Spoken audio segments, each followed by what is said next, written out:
देखिए अभी अभी बड़ी खबर आ रही है, जेडीयू आगे निकल गई है, बीजेपी से भी आगे निकल गई है जेडीयू कुल 55 सीटों पर लीड कर रही है, वहीं बीजेपी मात्र 48 सीटों पर ही है। और दूसरी तरफ आरजेडी 28 सीटों पर पहुंच गई है, लोक जनशक्ति पार्टी रामविलास 14 सीटों पर, तो वहीं कांग्रेस 9 सीटों पर लीड कर रही है। जीतन राम मांझी की पार्टी हम 3 सीट पर और माले कम्युनिस्ट 2 सीटों पर लीड कर रही है। देखिए बड़ी खबर है, जिस तरीके से बीजेपी का दावा था कि हम लोग आगे जाएंगे, लेकिन एनडीए आगे है, लेकिन इसमें जेडीयू यानी नीतीश कुमार की पार्टी आगे चल रही है। कहा जा रहा था, अनुमान लगाए जा रहे थे, एग्जिट पोल में भी बताए जा रहे थे कि इस बार जेडीयू अच्छा प्रदर्शन करेगी और इसके नतीजे आने भी शुरू हो गए हैं। अभी 12 भी नहीं बजे हैं कि नीतीश कुमार की पार्टी जेडीयू आगे निकल गई है। वहीं दूसरी तरफ बीजेपी 48-49 सीटों पर लीड कर रही है। पल पल की अपडेट हम आपको दे रहे हैं। किन सीटों पर जेडीयू आगे है वो हम आपको बता देते हैं।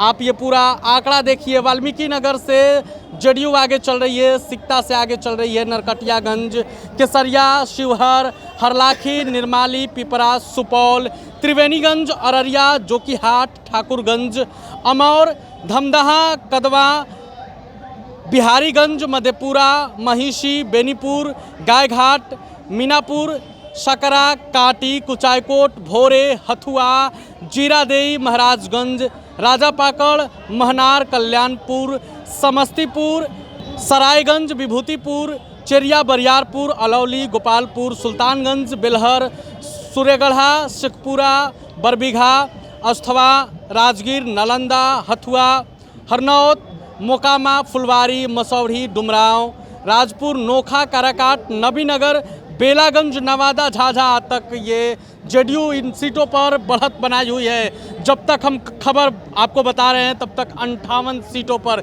देखिए अभी हम 55 बता रहे थे, लेकिन खबर पढ़ते पढ़ते 58 सीटों पर जेडीयू आगे निकल गई है। वहीं दूसरी तरफ बीजेपी 48-49 सीटों पर ही लीड कर रही है। बीजेपी कार्यालय में अभी हम हैं और बीजेपी के प्रदेश अध्यक्ष से बातचीत करने की कोशिश भी की गई है। सुनिए क्या कह रहे हैं बीजेपी के प्रदेश अध्यक्ष। निश्चित रूप से मतदाता ने मन बना लिया है कि बिहार में एनडीए की सरकार बने, और यही कारण है कि बिहार में एनडीए की सरकार बनने जा रही है। मुख्यमंत्री नीतीश कुमार होंगे।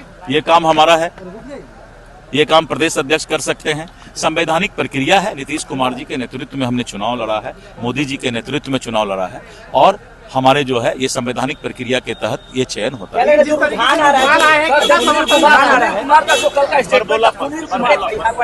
तो आपने बीजेपी के प्रदेश अध्यक्ष को सुना, क्या कुछ कह रहे थे। वहीं दूसरी तरफ सबसे बड़ी खबर है, जेडीयू बढ़त बनाई हुई है। पल पल की अपडेट हम आपको देते रहेंगे। आप बने रहे प्रभात खबर के साथ। शुक्रिया। प्रभातखबर.com, विश्वास वही, रफ्तार नहीं।